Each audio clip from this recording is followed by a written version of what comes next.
सुप्रभात। हिंदी की कक्षा में आपका स्वागत है। आज का हमारा उपविषय रहेगा व्याकरण का अर्थ के आधार पर वाक्य के भेद। सबसे पहले तो हम देखते हैं कि वाक्य होते क्या हैं।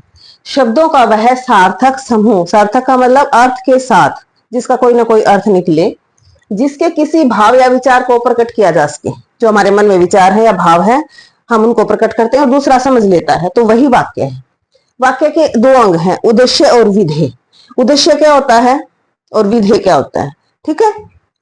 वाक्य में जिसके बारे में कुछ कहा जाता है, जैसे मैं पढ़ाती हूं, मैं, मेरे बारे में कहा गया है तो मैं हूं उद्देश्य, और पढ़ाती हूं हो जाएगा विधेय, ठीक है।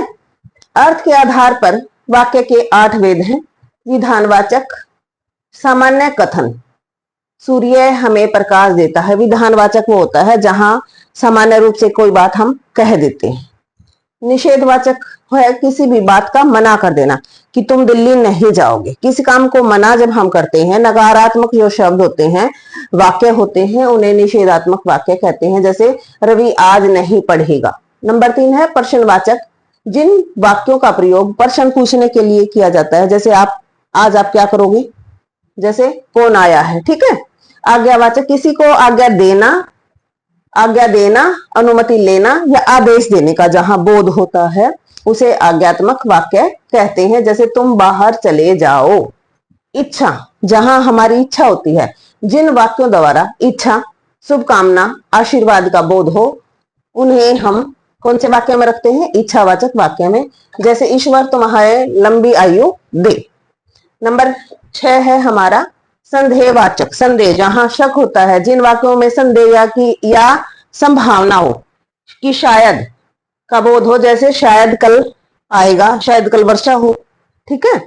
संकेतवाचक, जहां किसी बात का संकेत किया जाए, जहां एक क्रिया का होना दूसरी क्रिया पर निर्भर हो, वहां संकेत किया जाता है।